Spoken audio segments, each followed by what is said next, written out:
Hi, this is Dan Dames from the Roaring Twenties Radio YouTube channel, and I'm here with Lynn Bisha at the American Wireless Association Museum, and Antique Wireless Association. I'm sorry, the Antique Wireless Association Museum, and we're going to just tell you about this great museum and the work they do here, and I'm going to leave it to the expert to tell you, the man who runs the place, Lynn Bisha. Well, good morning, afternoon, or evening, whichever. Yes, I've been here with the Antique Wireless Association. I celebrated 20 years in February of this year, and I've been the curator for about the last 13 years, and it's been an interesting trip trying to keep track of all the wonderful items we have in this museum. And I really get a big charge out of taking people through this and sharing our information. People come in and they are just awestruck at times. We have radios going back to the one-tube radios. We have radios with no tubes whatsoever that preceded that. And we have telegraph, telephone, teletype, spark transmitters that function, and I'm sure somewhere along the line here we're going to demonstrate one of them. We're sitting here in the ham shack. You'll get a panoramic view of this later. This is our newest addition to the museum. It was completed a couple of years ago, and it's all operating ham radio stations with a very wide assortment of equipment going back into the 30s and coming up to modern day. I think that pretty well covers what's in here anyway, Dan. Okay, your radios you have in here,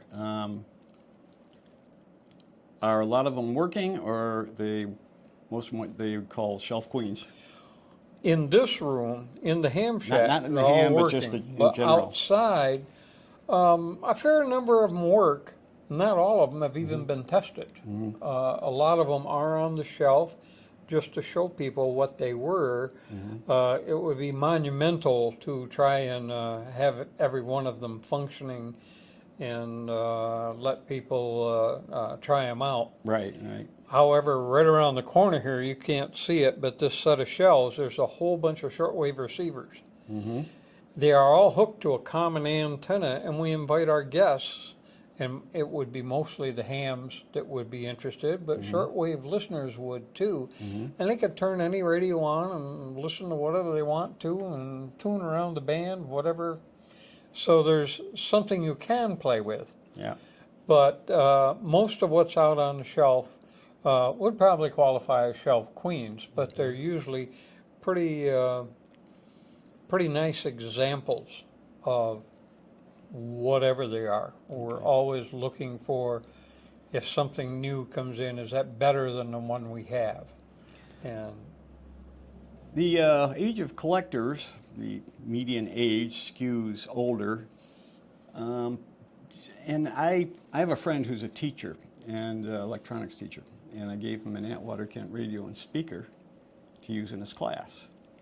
And the kids are crazy about it. I mean, they're all ask questions and they want to know about it. And should we be doing more outreach to the younger generation in the schools to?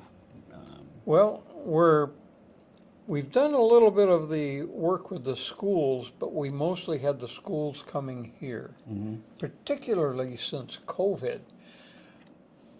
It's gotten to be really tight on school budgets, and they got to arrange for transportation, bring the kids in here, bring the kids back.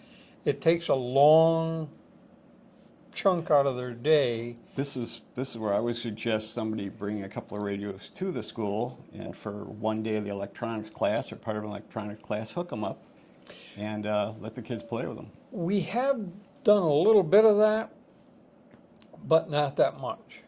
What we have done is we have STEM classes for kids on the weekends. Mm-hmm.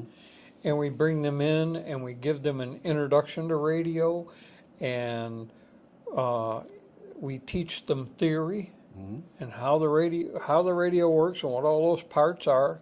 And you'll see a little later, you'll see our all-purpose room where we do our training. We have courses in All-American 5 repair, you know, the little tube radios. There's only a couple bazillion left, so grab one while you can. That's really popular among collectors, working on those 5s. Our conference is next week, and it starts on Tuesday. But for Sunday, Monday, and Tuesday, we have the All-American 5 Rescue. And this is very popular. It's been popular several years in a row. You show up with your All-American 5, or we'll sell you one dirt cheap. And you attend this class, you learn the theory, and you go through. We've got people to help you, and by the time the 3 days are over, you take your working radio home with you. You guarantee a working radio by the time they get out? Yeah. That's fantastic. Yeah, we have the parts. You know, we bring all the parts there, but we let the people fix the radio. We don't fix the radio for them. Right, you help them. You make sure they get there. You make sure they get there. Make sure it works when they're done. What, I don't know, people who outside of collecting radios, a lot of them are amazed when I tell them I've got radio tubes over 100 years old that are still working fine. In my 1920s, 1917 military radios. Yeah. They're 108 years old, tubes, 109, 10. They still work fine. It's amazing. Now, what have you ever owned that lasted 110 years? What has been? Nothing's much been around that lasts. Since I'm only 79, nothing. But I mean, you're right. Nothing they make nowadays will last like that. That's amazing. Yeah, it really is. In fact, I just noticed one of our local politicians just passed away. He was 104. Ooh. How can you argue with that? Wow. But that's not, he wasn't into radio, so we won't go into that. I'll give him credit for lasting. I'll give him credit for lasting. Absolutely. Okay, well, you want to take us on a tour? Let's hit the highlights of the museum. Okay. And anything more you want to tell us about yourself? Well, if you want to hear my story, sure. I went to a year of college. Mm-hmm. And took a course called Electronics Technology in a 2-year school. Ah, okay. At the end of the first year, I'd seen nothing electronic. They were teaching me to work for a power company, power distribution, power lines, power. Gotcha. That's not what I wanted. I had a ham radio license already. Right. I want radio. And I said, this is crazy.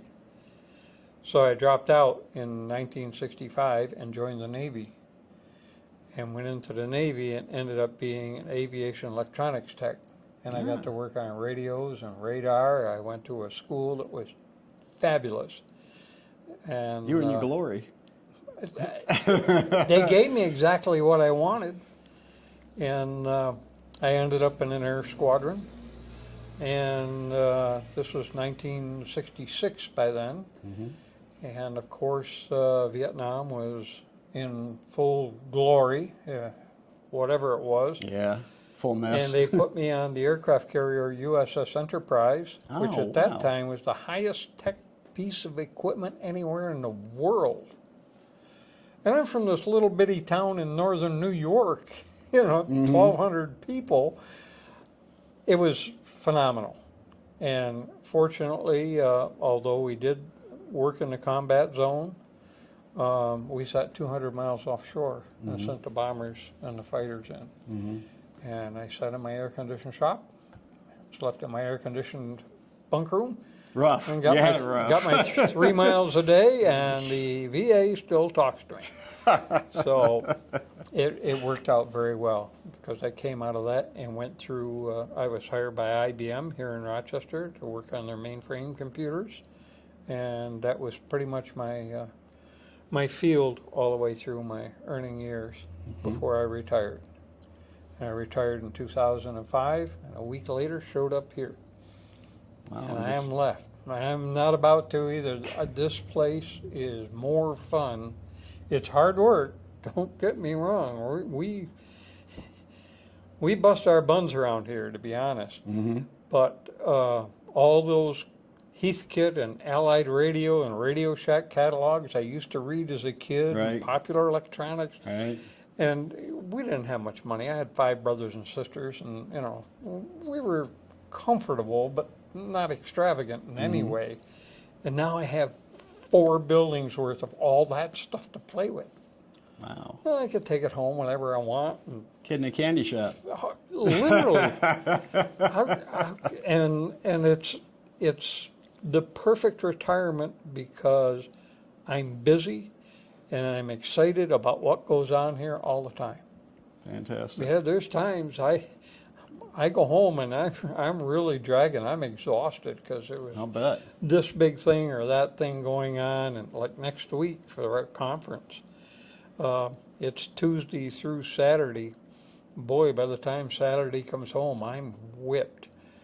But we're going to have around 160 people here from out of town or wherever, and there's going to be presentations, there's an auction, there's dinners and luncheons, and it's wonderful.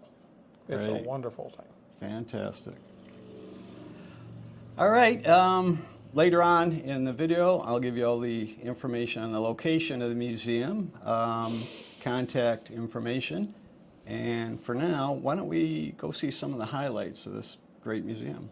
Sure. A few regulars on the channel, I've been out to Orient Point and the Voice of the 20s Museum out there, and you may be surprised to find out that what we have here at the Antique Wireless Association Museum, this section is from that museum. All of it. All of it. And there's Ralph Williams. Wow.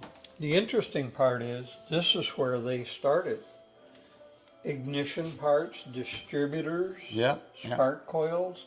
Made a ton of money in automotive parts Yep. before he went into radio and made more. Atwater Kent. Yeah. Oh, I like this sign.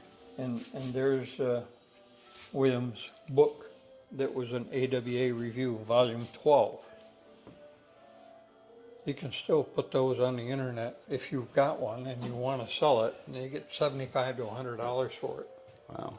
I've got my Atwater Kent 5 was restored by Ralph Williams. Oh, really? And there's a story out if you want to go to my my Roaring Twenties Antique Radio Museum.com website, you can read all about the story behind it. It's got a great provenance. I'll have to do that. Now, this is unusual. This was not a standard build. I was thinking I could open this, but maybe not. That'd be nice because of the glare, but if you can't, that's okay. Oh, no, they got a screw in the bottom. Never Okay, mind. that's okay. That's okay. I can open this. This is the battery box. Okay. I'm sure you haven't seen too many of these. No, this is Is this all? yeah, that's a custom build. Yeah. Atwater Kent Model 7, laid out a little differently to fit in this cabinet. That's cool. Yeah, I like that. Looks like a Victrola cabinet. Yeah, it's an interesting story in that when he passed away, he made each of his relatives, and there was 30 some odd of them, into the board of directors of the estate. I got some of that story from, his Everything stepson. that was done, all 30X number of them had to agree on. It took a long time. Yeah. But we are thrilled to death that they invited us down and allowed us to simply pick what we wanted and take it with us. Wow. So this is a spare wheel tire cover. I'm sure there's very few of those left. Yeah, I'm going to say one. I'm going to guess one. Yeah, that's probably a good guess too. Yes. All these different, now these are not all factory builds. Some are, there's a Model 2, a Model 1. The Model 1 was originally sold without the variometer. And those Atwater Kent tube shades are hard to find too. I just saw a whole bunch of them up in Sodus at that sale. Did you? They had all the little caps on that. Oh.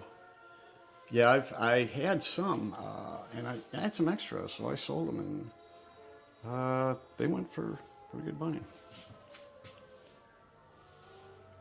How many AK gun sights have you seen? Yeah, I read about that too.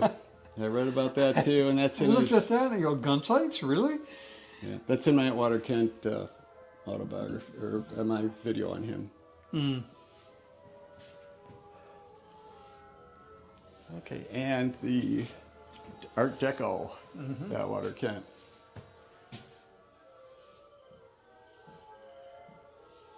I joke around with some of the collectors who, when Atwater Kent came out with the one dial tuning, I said, buddy, they've had that one out for a while. The Atwater Kent 5 was one dial tuning.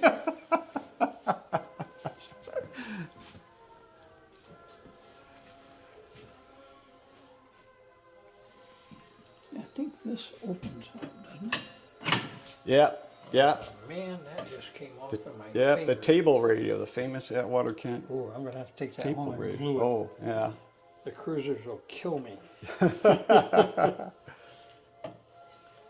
Yeah, you find those on eBay, and if I had room for one, I would have gotten one.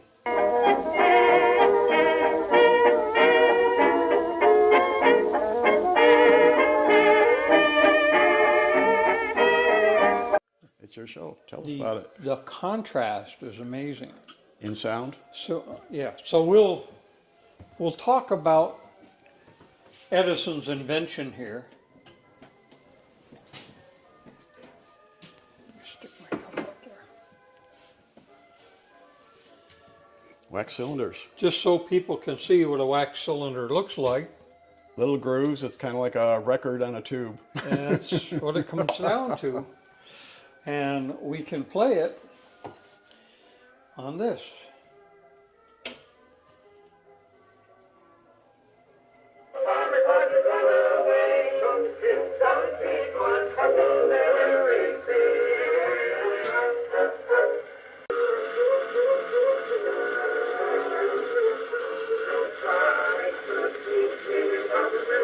Okay, now.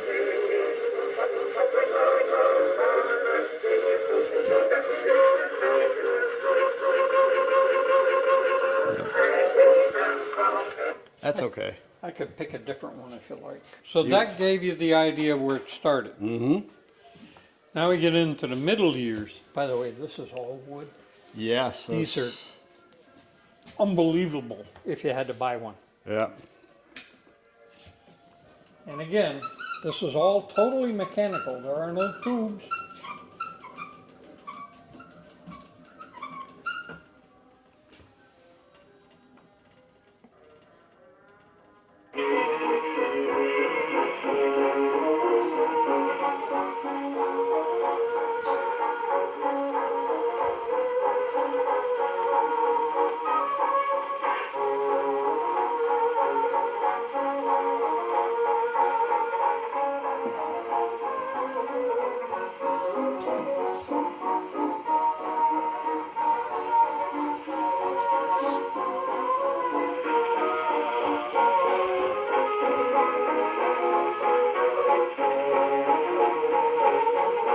Okay.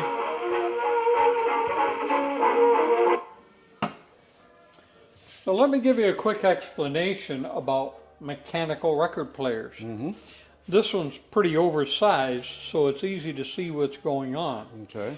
The needle is here on a pivot, and it's connected to a diaphragm. So as the needle moves back and forth, the diaphragm moves back and forth, creates a sound. Sound goes out here into a horn, like you can see on this one here. Right. Goes around the corner and Right. up and through Up the and horn. out. Yeah. Okay? Well, a strange thing happened in 1923. this company came out with a vacuum tube powered record cutter. Why that was important, in these days, if you were going to cut a record, they had huge horns, and they would put the orchestra out there, and they would play their hearts out as loud as they could, and that's what cut the record. Oh, wow. Okay? Again, totally mechanical. Right. So Columbia came out with these new records that were, they put a microphone out there, they had an amplifier, they could adjust tone and treble, bass, whatever. But they still had mechanical record players. This is same thing, diaphragm and a needle. Yep. But a little bit of magic went on here. First of all, they put an electric motor in it. You don't have to wind it up anymore. Oh, yeah, I've had one of those machines, and you know, in the movies when they show all these people enjoying the Victrola, they never show them cranking it 75 times to get it wound. You're absolutely right. So, we generated, or we came up with the electric motor, but we haven't changed the system much, only some. You'll notice this goes way down in here. The entire area of these doors is actually a very convoluted horn. Wow. And the engineers designed this with certain tones and standing waves and, you know, all the technical things to make this sound better and to take advantage of the new records. So here, and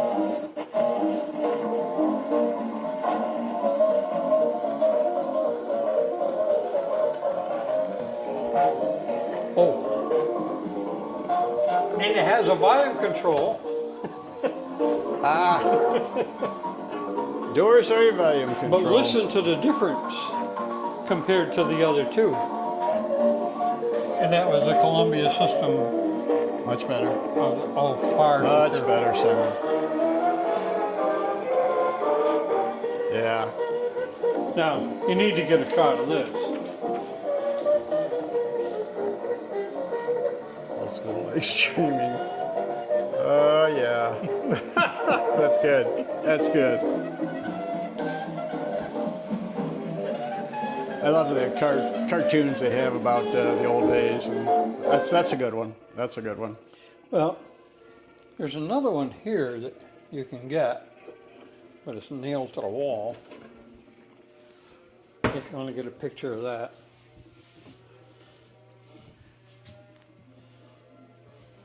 Okay, there we go. So annoying, he won't shut up about how everything sounds better on vinyl. That battle continues today. And there he is. Yeah, the battle continues today. It sure does. Boy, all of a sudden, vinyl is like selling It's like booming. crazy. It's booming.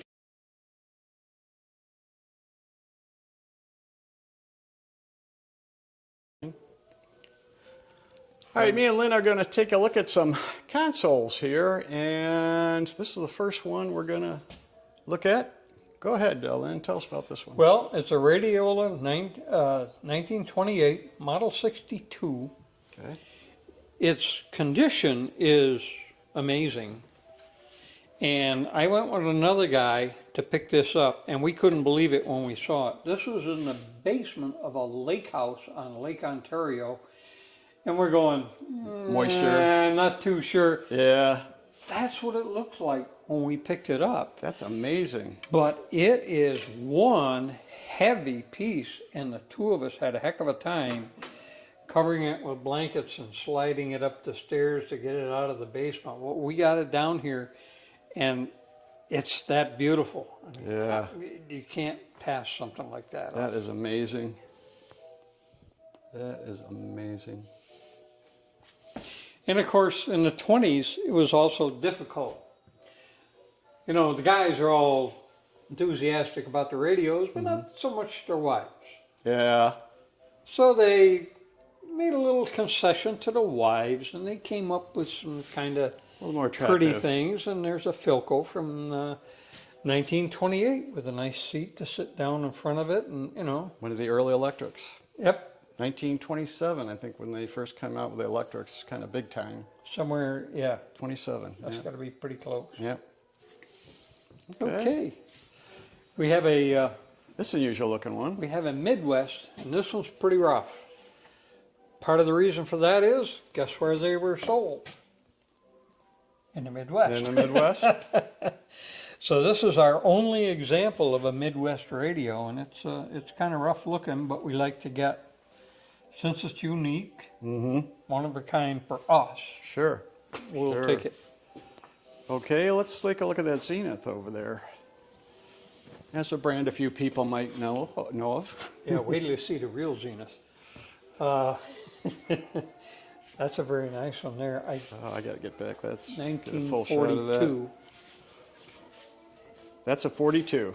Yep, 1942. Okay. Wow.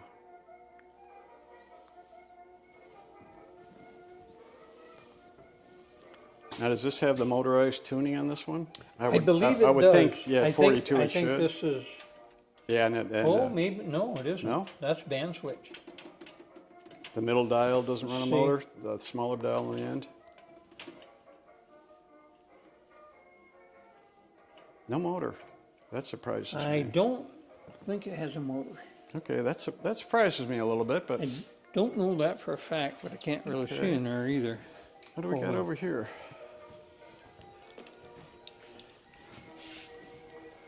I would say there's definitely not a motor in there. Okay. Now, this is interesting. I have never seen a ham radio like this in a cabinet like this. Yeah, good luck trying to find another. This is a custom build, I take it? This is how the ham radio guy got his ham radio into the parlor. house. Okay. That's a Hammerlin Super Pro, which is a premium receiver. Yeah, I've heard of them. But these cabinets, they were made by Hammerlin, or they were sold by Hammerlin, but you try and find one. This is a very rare piece.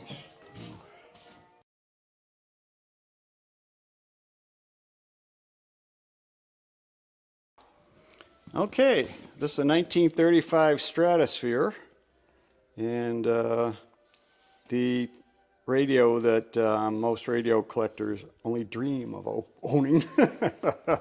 If you could find one for sale, it would probably be in the $50,000 to $75,000 range. If it's mint, yeah, but they've come down a lot. If it's not, Have they? if it's a kind of the prices have really dropped. You can find one that's restorable for probably total 15,000. I've seen them for. Really? Yes, Wow. they've really. Well, we've had this quite a while. Yeah, they've dropped in value quite a bit.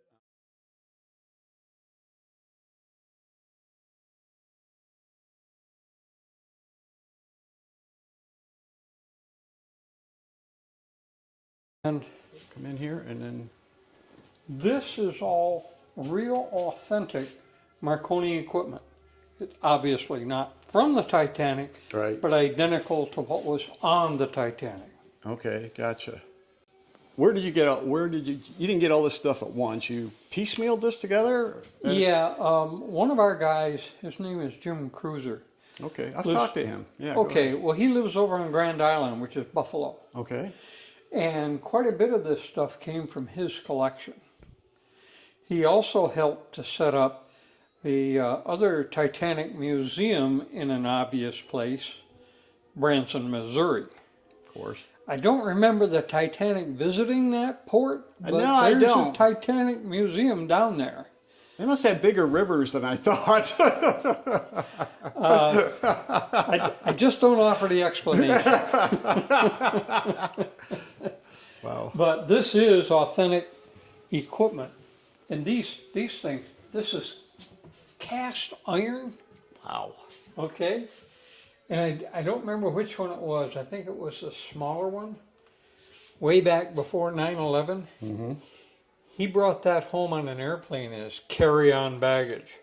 It's gotta weigh like 90 pounds. Who, Arnold Schwarzenegger? Hey, I wasn't around then, but I'd be dragging it on. the equipment is all Marconi and period correct and so on. But the desk was built by our president, and he's a master wood maker, and he did a great Mr. job. Hobday. Mr. Hobday. Oh, that's amazing.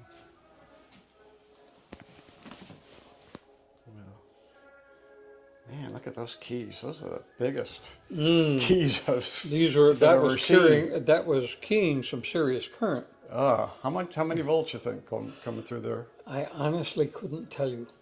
Hundreds? Probably well over 100, maybe a couple hundred. I don't know for sure.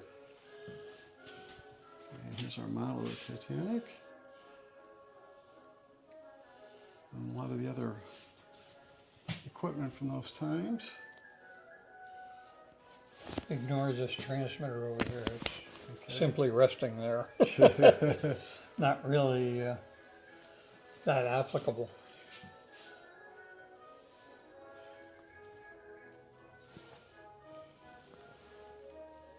Okay.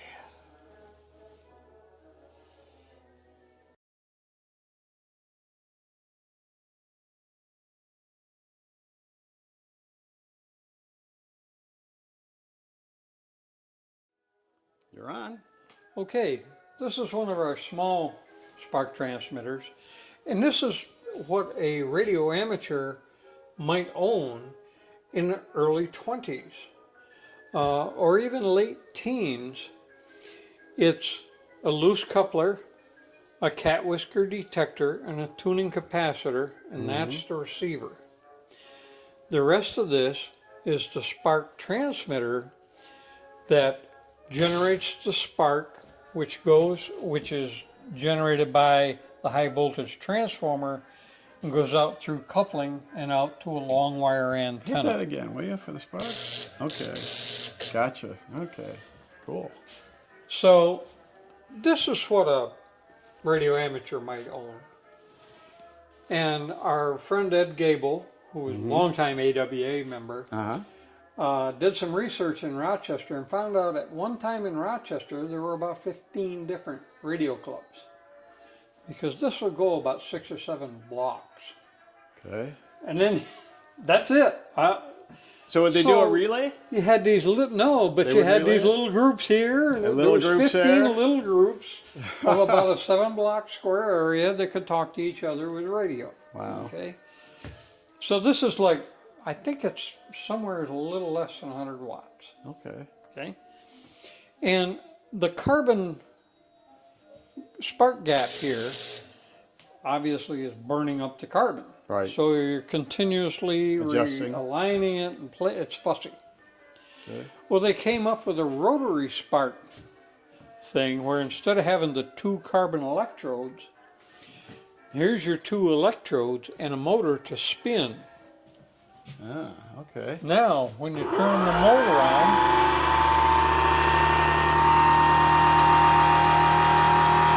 oh, what happened here? Oh, I'll take it on.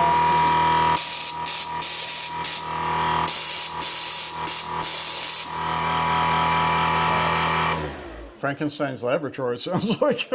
That's about 250 watts. Oh. But if you want to hear the real machine, You want to fire it up? we got 1,000 watts. Can you fire that up? I can fire that up. All right. Let's give everybody a treat. Okay. Let's see the big boy. The angle from over here is where you're going to see Oh, all okay. the spark is Gotcha. right there. Gotcha. Okay. So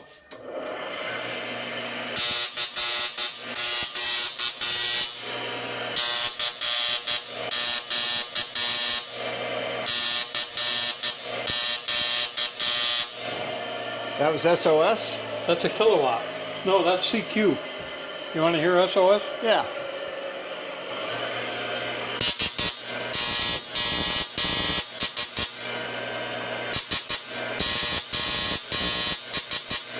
Three short, 3 long, 3 short.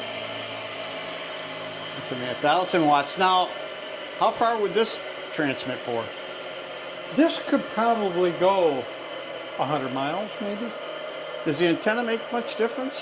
It's just All the difference in the world. The longer the wire is, the better. far better. Because Okay. these are very long waves. This is well below the broadcast band.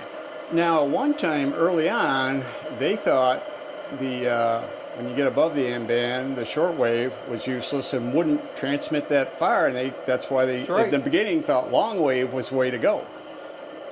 The book is called 200 Meters and Down, and it was written by Clinton DeSoto in 1936 and published by ARRL.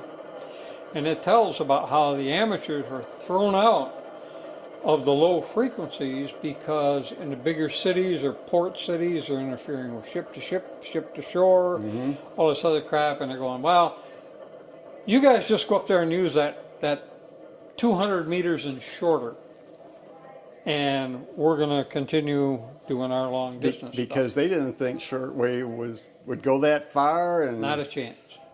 Not a chance. You want to address that now? well, yeah, shortwave goes quite a while, quite a ways around the world, or halfway around Come the world. with me. Yeah, let's go. Yeah, that was a little This bit way. of a oops. Well, that's why I pointed this out. This was the deal breaker right here. This is not the original transmitter, but it is a very faithful. Oh, are you running? Yeah, go ahead. Okay.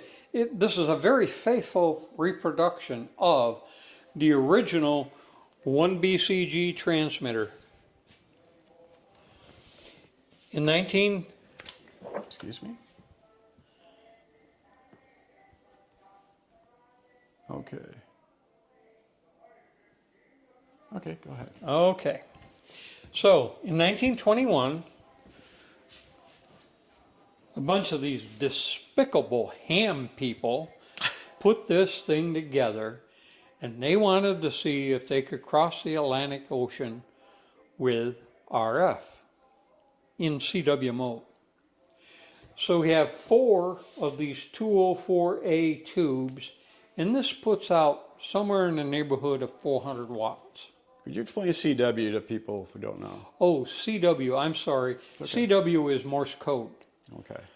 So this is strictly made to send Morse code. Morse code. Okay, got it. So they built this transmitter and they installed it down in Connecticut, and they sent a guy to England with a receiver. And that's an interesting story in itself. While he was on the boat to England, I'm trying to think of the gentleman's name, and it's not going to be here. Okay. He met another guy named Harold Beveridge. Ham radio people have heard of Beveridge antennas. Beveridge convinced our guy to set up a Beveridge antenna. The guy got to England, and the place they had picked out had so much static and noise, it was a terrible sight for radio reception. So they ended up going up to Scotland, and they found a quiet place. And they put out a huge Beveridge antenna. It's a very long wire antenna. And they're still used by ham radio people today, long Beveridge antennas, people that have the space for them. And sure enough, they fired it up on December 11th, 1921, and they made contacts from Connecticut to Scotland on 400 watts. Wow. Previously, you needed probably about a 15 kilowatt spark transmitter. One of those monster floor model jobs. Huge. An Alexanderson alternator, Yes, yes. which were just huge. 2 guys can pick this up. And it had a power supply. No, they don't have a power supply in it. But this was easily portable. And they had all these radio stations out on Long Island. They had them in Massachusetts, Cape Cod, whatnot, all these big spark installations. Within about 2 to 3 years, all of those were shut down. And they were sending signals with vacuum tubes. all because of a few impudent Troublemakers. troublemakers Them ham guys in, are the always ham, in the ham troublemakers. radio business. Yeah, What we the know hell do they're they troublemakers. know? Yeah, they don't know You anything. know, they'll never succeed. Obviously, we did. Yeah, okay, let's see.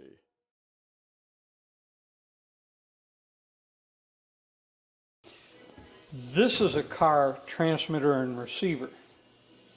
Transmitter, receiver, and the picture will show you this installation in this guy's trunk. And this was a car telephone from 1948. If I get There were a lot of limitations on this. Each city was only allowed 16 lines. Well, you can imagine how that went over in New York City. Yeah.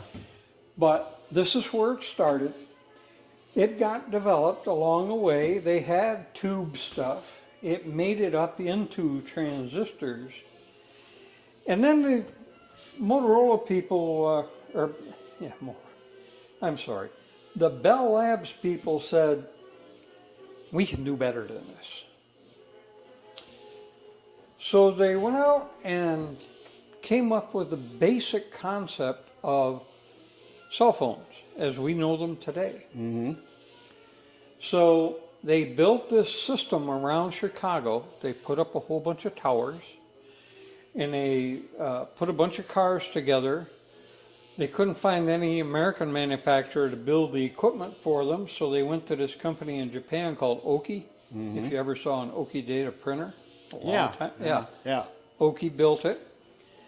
They designed it, Oki built it, and they brought people in and demonstrated it. And everybody went, oh yeah, well, that's pretty good, and left.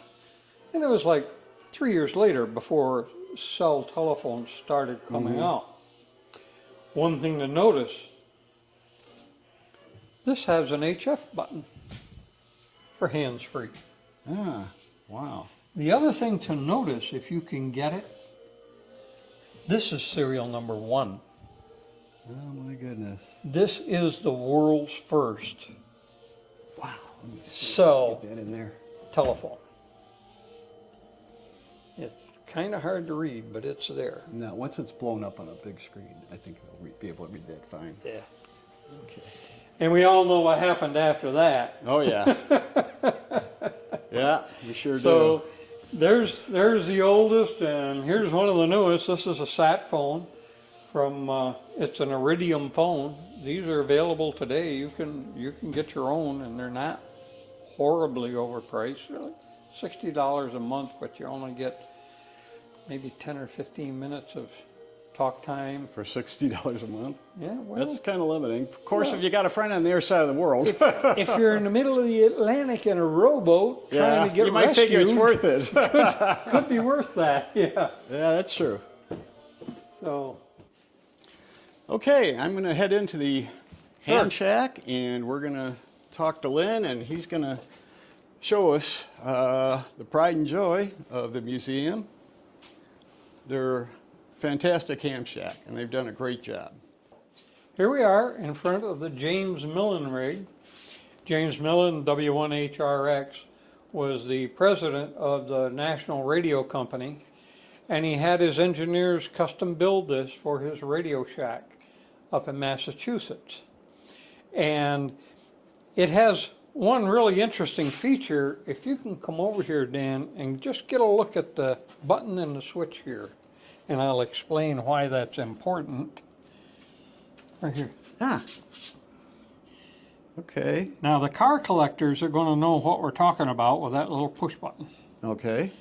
This was in the guy's literal ham shack out behind his house. Really? And he was on a lake shore, and the electrical power was provided with a Chevrolet Stovebolt 6 motor, and that was the starter button from a Chevrolet. Oh my goodness. So when he came in, he turned on the ignition and hit the starter And to fire come up on. his transmitter and receiver. That's a genius. So this has a very early 1936 HRO receiver. The national people know all about HROs. They were very famous and excellent receivers. and he had the required modulation monitor. You were actually required to watch to make sure your modulation wasn't all garbaged up and whatnot. Mm-hmm. And this puts out about 450 watts of AM signal. Mm-hmm. And Not bad. he called us up. We've got the letter. It's not here hanging up yet, but we've got the letter from from James Millen. Okay. Sorry Okay. about that. No problem. From James Millen donating this to the AWA, and we had several of our guys went up there. It was around 1984, somewhere in there. Mm-hmm. They went up and got this thing in a truck and brought it down here. And Wow. maybe you can take a look around the side here for the vacuum tube people, because this has real vacuum tubes. Yes, I got a friend of mine in Virginia who. would That's love an to see that. 851 down there. And the other ones are hard to see. They're up behind there, but they're 204As. Okay. And that means a lot to the tube guys, Yeah. not much to us. Yeah, with my 20s radios, I need to know basically about a dozen tubes, and that's it. So this is fully operational, 1936. Okay. We get up into World War II, and we go to the next station here. This is the receiver and speech amplifier that goes to this transmitter. Okay. And we just found this, one of our members found this in a garage sale. This was made to go in a truck. And the trailer held a gasoline generator to run it, and it's about a 400 watt transmitter, does AM and Morse code. Wow. So this is World War II. Mm-hmm. It's a Holocrafter's transmitter and a Collins receiver. I remember in my research on World War I radios, some had them on horse-drawn carts. You'll see World them. War I. You'll see them. We got some that are mule pack. Move this back and Okay. a little more out of the way.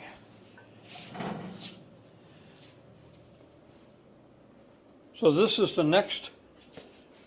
This is the replacement of what you just saw. Okay. This is into the 50s. Barker and Williamson designed the transmitter. Collins designed the receiver. That's an R390A. And these are also AM and CW. They Okay. haven't gone to single sideband yet. Okay. But this also does teletype. All right. Skip this one. Okay. Then we get down here.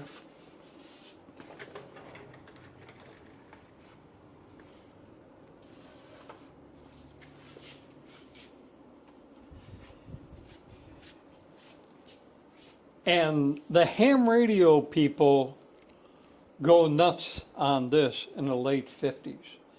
This was like the Rolls Royce of ham radio, the Collins 75A4 receiver and the Collins KW1 transmitter. These are extremely rare, and this is serial number 36. 36. And it was actually originally owned by Air Force Mars military affiliate radio system. Do you know how many of these were built in total? Less than 200. Wow. It seems as though it's maybe about 150. 150. I don't remember You've exactly. got 36. That's pretty early on. Yeah, it's really early on. But it's the Collins KWS1, which was a successor to that, or a predecessor to that. And this is really rare. And I don't know how many of them were made, but it has an exciter, an exciter and the transmitter and a receiver to go together. Again, all Collins, and Collins, every ham knows who Collins was. Here we have the other end of the spectrum, 2025, right up to date, It's an Elecraft K3S, and we are currently running FT8 and Grid Tracker to make contacts with all over the world. And this is pretty much the state of the art today as far as HF goes. And some of the VHF and UHF is also using this. And we have a 1500 watt amplifier that we can run here if we want to run real power. Wow, wow, very impressive. Well, here we are in the newsroom. Walter Cronkite just left, so you're stuck with me and Lynn Bisha. Tell them about the newsroom here, Lynn. Well, it's not really the newsroom. It's simply the control console for this little 250 kilowatt transmitter sitting behind us here. I don't think that's so little. And this was the central control point for actually 10 transmitters. Wow. There were four of these, there were three of these Collins transmitters. Mm-hmm. There were 250 kilowatts. There were three Brown Bavary ones, which are made in Europe, 250 kilowatts. Wow. And there was two smaller 50 kilowatt transmitters. I think they were made by Gates. And this all sat up on a cliff overlooking the Pacific Ocean. And it had an antenna field of a mere 800 acres. It's hard to imagine that, but they could cover the entire Pacific Rim, the Ring of Fire, if you will, and a good portion of South and Central America, all from this one site. Wow, amazing. They shut this down a long time ago, and it had been sitting there, and the government finally decided to get rid of it. And we heard that this was all going to be scrapped, so we petitioned the GSA, General Services Administration, and said, we would like to get one of these for our museum. And it took several months. And finally, we got a letter, and they said, well, the good news is it's yours. Come and get it. It has to be out of here in 2 weeks. That was the bad news. And we're going, what? So it turns out, we got a bunch of AWA people together that were in California and Arizona, and I think one of the guys even came down from Washington. And it actually took us 3 weeks. And they disassembled this stuff, put it on a big tractor trailer, and sent it out here. Wow. And it was quite a feat just getting it all back together. But this was the actual main control room for all of the transmitters. You'll have to take a picture of that later on. That's the main control panel for this one. Okay. And what it is these transmitters have pre-programmed frequencies, and you can switch frequencies by just pushing a button, and it was all automatic. Oh, okay. And it could change frequencies in a very short period of time, a little over a minute, I think. And that's what ran everything. But as I mentioned earlier, there was no microphone here. All of the audio was a feed across telephone lines or whatever they were using to each of the individual stations. The reasoning behind that was, if there was ever some kind of invasion, you don't want the guys coming in and taking over your transmitter. Right, right. Well, they probably could, but we made it as difficult as possible. Right, so right. Didn't really want that.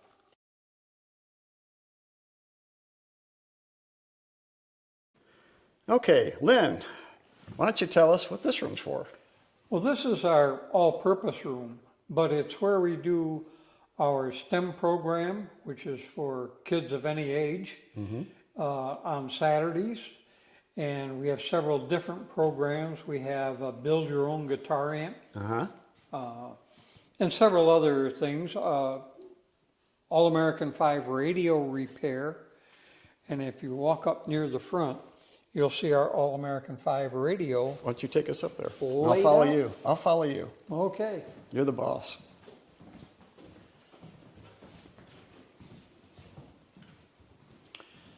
So here's where we teach the All-American 5 radio. And we have 2 or 3 of these all together in the museum, but this shows the 5 tubes and gives you an idea of the circuit. And a large number of the AM table radios you see here in the U.S., made by GE, Westinghouse, RCA, Zenith, All of whomever. them back then. All of them back then, yeah. They all are essentially that circuit. Wow. The difference is the cabinetry and the color and the dial and the knobs. Now, when did the first AA5s, All-American 5s, start coming out? Ooh, that's a tough one. Is it late 40s, 40s? Well, it was after World War II that you started seeing the octal tubes. But even in the 30s, they made the All-American 5 with the old shoulder type tubes. Oh, okay. You know what the difference is? Coke bottle tubes, they call them. Yeah. Even in the 30s, they made some. I don't know when it was actually birthed, if Okay. you will. But, Late 40s, 50s, though, is when it went kind of crazy and everybody started making them. oh yeah, because they were cheap and they worked great. And, you know, broadcasting had been going on since the 20s, but you had the big radios and they were darned expensive. Oh, and yeah. particularly in the late 30s and then after World War II when surplus stuff became available. Tubes and parts were dirt cheap and manufacturers could make these radios by the bazillions. Sell them for $10 or. Yeah. Yeah. So Amazing. we get a lot of response out of the people that come in and take our class. And this is what we're going to use in our All-American 5 Rescue next week. That's great. Sunday, Monday, Tuesday. They'll drag that down there along with a few of the other things. But we have all of the proper test equipment. That's the nicest VTVM I've ever seen, the big Hickok on the upper left there. Oh, okay. You know, usually a VTVM is just one of these little guys. Right. But when you're teaching to a classroom, how can you not have that? Oh, yeah. Hickok, of course. One of the best at making meters. Mm-hmm. Yep. Yeah, that is the biggest one I've ever seen. I give you that. I don't think I've seen one bigger either. No, that's huge. And we have modern test equipment too. Mm-hmm. So everything you need to do to repair and get your All-American 5 to run, we've got tubes, we've got condensers and resistors. We got it all. And Great. it just, it's pretty popular. Fantastic. People enjoy it. Great.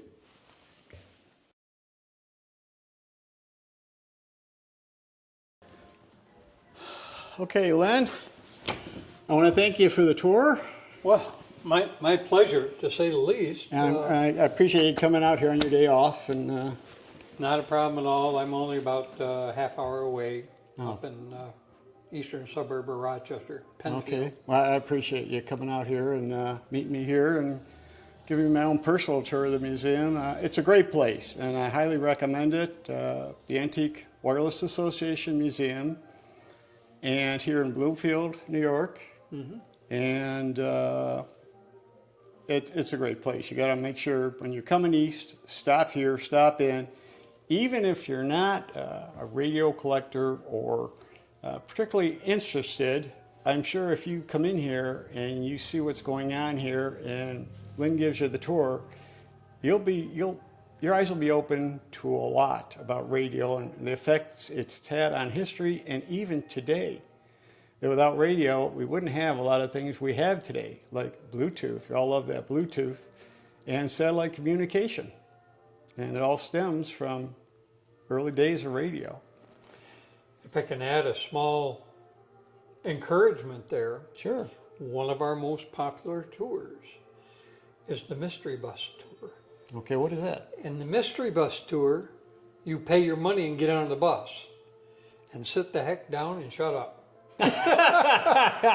You have no idea where you're going, and they stop by here every now and then. It's usually a group of seniors. Mm-hmm. And they come in the door and they're like, What the hell is this? what's going on here? They're really a little confused. Uh-huh.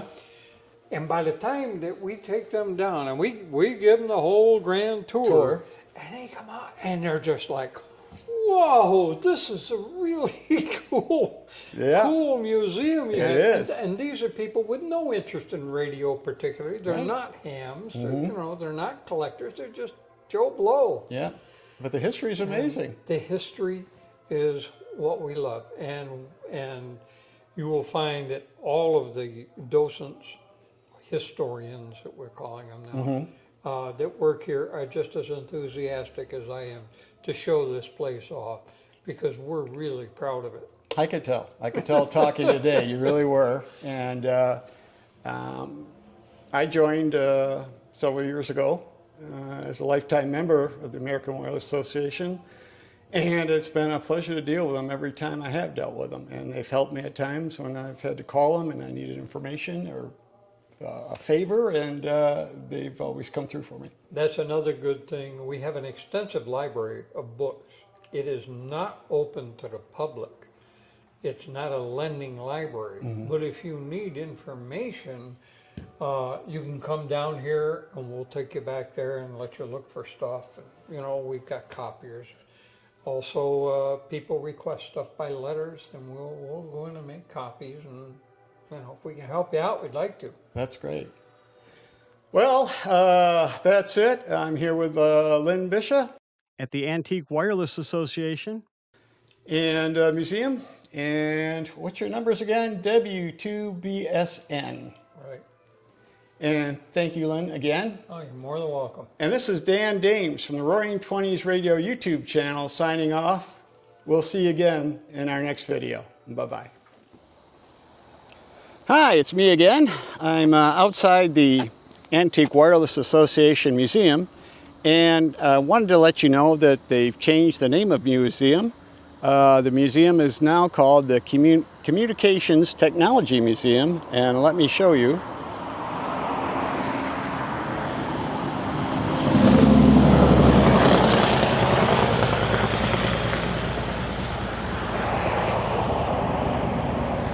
It's a little noisy,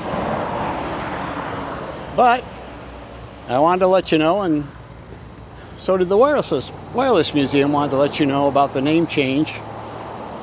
And just one more little tidbit I wanted to add before I left. Don't go away just yet. I have a short, what you might call a blooper of that at the end of the video, showing my mistake, of which I make many, and a little story that Lynn told me I thought you might find amusing. Although the camera work was kind of lousy, because at this, I just left the camera running, so here it is. You got to get rid of American and put in antique. That's okay. I will edit that. Yeah, I'll fix that. I'll fix that. I don't know why I keep saying Here, that. I'll give you a folder so you can remember. And well, see, it's the AWA. American But we just recently, Antique Wireless Association, right? We just recently made it, changed the name to to Communication Technologies Museum. We used to call it the Antique Wireless Association Museum. Uh-huh. And it was on the building in big letters.